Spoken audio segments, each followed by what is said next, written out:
Menteri Keuangan Purbaya Yudi Sadewa melakukan rapat perdana dengan Komisi 11 DPR pada Rabu pagi. Rapat perdana Menkyu Purbaya Yudi Sadewa digelar di ruang rapat Komisi 11 DPR di Gedung DPR Senayan, Jakarta, dipimpin Ketua Komisi 11 Muhammad Misbakun. Rapat ini membahas pengantar rencana kerja dan anggaran tahun 2026 Kementerian Keuangan. Sebelumnya, Purbaya juga telah menegaskan bahwa dirinya akan memastikan pengelolaan APBN di bawah kepemimpinannya akan tetap hati-hati dan disiplin. Itu program kebijakan fiskal, sektor keuangan, dan ekonomi. Kedua, program pengelolaan penerimaan negara, program pengelolaan belanja negara, pengelolaan perbendaharaan kekayaan negara dan resiko, dan terakhir program dukungan manajemen. Kelima program ini dilaksanakan oleh keseluruhan unit eselon 1 Kementerian Keuangan yang sifatnya kolaboratif dan bukan segregatif. Kemenkyu juga melaksanakan tugas khusus melalui 7 badan layanan umum atau BLU, yaitu LPDP, BPDP Sawit, LDKPI, BPD Lingkungan Hidup, PIP, Elman, dan PKN STAN yang nanti dalam pendalaman juga dapat dilihat secara lebih detail. Ultimate outcome Kementerian Keuangan adalah pengelolaan fiskal yang proaktif dan adaptif untuk kedaulatan pangan dan energi serta ekonomi yang produktif dan inklusif. Ini adalah untuk mendukung pencapaian rencana kerja pemerintah tahun 2026 yang bertemakan kedaulatan pangan dan energi serta ekonomi yang produktif dan inklusif. Keseluruhan pekerjaan ini kami tuangkan dalam balance scorecard yang bisa dilihat di sebelah kanan, 5 program di dalam kotak di dalam yang dilingkari 5 tersebut dengan target-targetnya di dalam masing-masing tempat, dan di balance scorecard ini nanti didetilkan lagi ke dalam berbagai macam KPI dan target-target outcome dan seterusnya. Sebelum kami menguraikan detail dari 5 program ini, kami juga ingin menyampaikan di slide yang berikutnya, Kementerian Keuangan menjalankan keseluruhan itu dengan sumber daya yang terus kita kelola untuk menjadi lebih modern dan lebih terpercaya. Ada 77.412 pegawai dari yang kalau kita bandingkan dengan 2019 sebenarnya ini terjadi penurunan. 2019 pegawai Kementerian Keuangan itu 82.468 pegawai, sekarang 77.412 pegawai. Kebijakan-kebijakan SDM kita termasuk memenuhi pegawai baru secara selektif, komposisi kita perhatikan terus, kompetensi kita terus tingkatkan, budaya pegawai, well-being dan juga manajemen serta pembangunan digital workplace untuk bisa pegawai kita menjadi lebih kompeten dan bekerja dengan secara digital. Didukung juga oleh 19 core applications yang termasuk di dalamnya ada Cortex, CESA, Bea Cukai, Sistem INSW, SPAN Sakti, MPN untuk perbendaharaan dan juga SIMAN untuk sistem aset negara. Dan kuncinya adalah kita terus mendukung interoperabilitas dan integrasi dari ekosistem digital ini.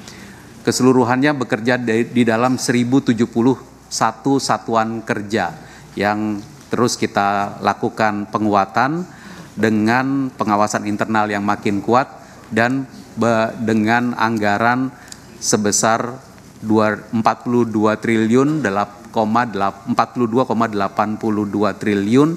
Ini adalah anggaran tanpa BLU dan sekitar 1,03% dari APBN tahun anggaran 2025. Dan tentu kebijakan anggaran kita di sini adalah terus memperkuat kebijakan efisiensi anggaran sehingga anggaran digunakan dengan baik. Kebijakan-kebijakan dari sumber daya Kemenkyu ini yang terus kita kelola secara efisien. Kalau kita lakukan benchmarking sejak tahun 2020, kita telah dapat mengurangi sejumlah anggaran yang tidak diperlukan, dan kita bisa mengestimasi total efisiensi 2020 sampai 2025 adalah sebesar 3,53 triliun. Dan tentu di tahun 2026 dalam rencana kerja anggaran 2026 kita akan terus melanjutkan kebijakan efisiensi anggaran dan perluasan strategi efisiensi anggaran termasuk dalam konteks pelaksanaan kolaborasi kegiatan, kemudian perluasan implementasi standarisasi biaya, pengendalian biaya belanja birokrasi, dan juga perluasan kantor-kantor layanan bersama Kemenkyu di seluruh Indonesia. Berikutnya, di beberapa slide berikutnya kami akan mulai menguraikan 5 program yang tadi kami telah sampaikan sebagai rencana kerja dan anggaran Kementerian Keuangan. Nanti kami mohon izin untuk Pak Wamen Anggito dan Pak Wamen Thomas untuk juga ikut menguraikan program-program ini. Program pertama adalah program perumusan kebijakan fiskal sektor keuangan dan ekonomi yang kita terus arahkan agar kebijakan ini menjadi makin proaktif, makin adaptif, dan mampu menggerakkan transformasi ekonomi. Ada 2 outcome yang ingin dicapai di sini, yaitu 2 outcome utama, dan 2 outcome utama ini disampaikan di sebelah kiri, kebijakan fiskal sektor keuangan dan ekonomi yang berkualitas, proaktif, dan adaptif dengan seperangkat indikator, termasuk di dalamnya adalah rasio defisit terhadap PDB, indeks status stabilitas sistem keuangan, 3 dalam skala 4, dan indeks kinerja kebijakan fiskal sektor keuangan dan ekonomi. Itu outcome pertama. Outcome kedua adalah diplomasi dan kerjasama ekonomi keuangan internasional yang efektif.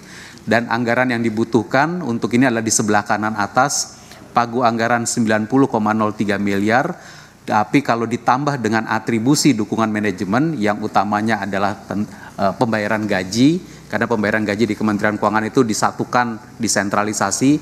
Namun kalau kita lakukan pengelompokan pembayaran gaji untuk 6 unit eselon 1 yang ada di mengampu program ini, maka total pagunya adalah 446,99 miliar.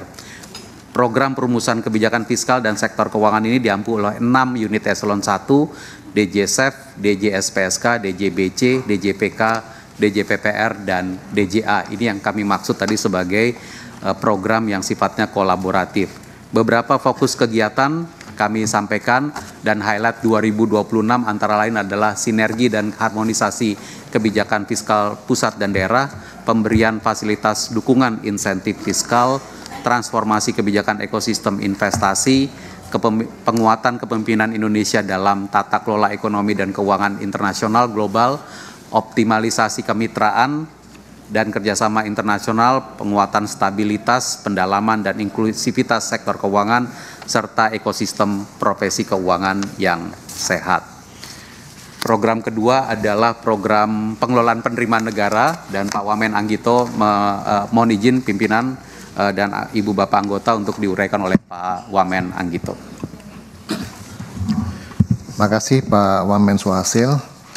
Pimpinan, para ketua, Pak Wakil Ketua, anggota Komisi 11 DPR RI, Pak Menteri Keuangan, Wamen, dan seluruh pejabat terkait. Assalamualaikum warahmatullahi wabarakatuh. Terima kasih.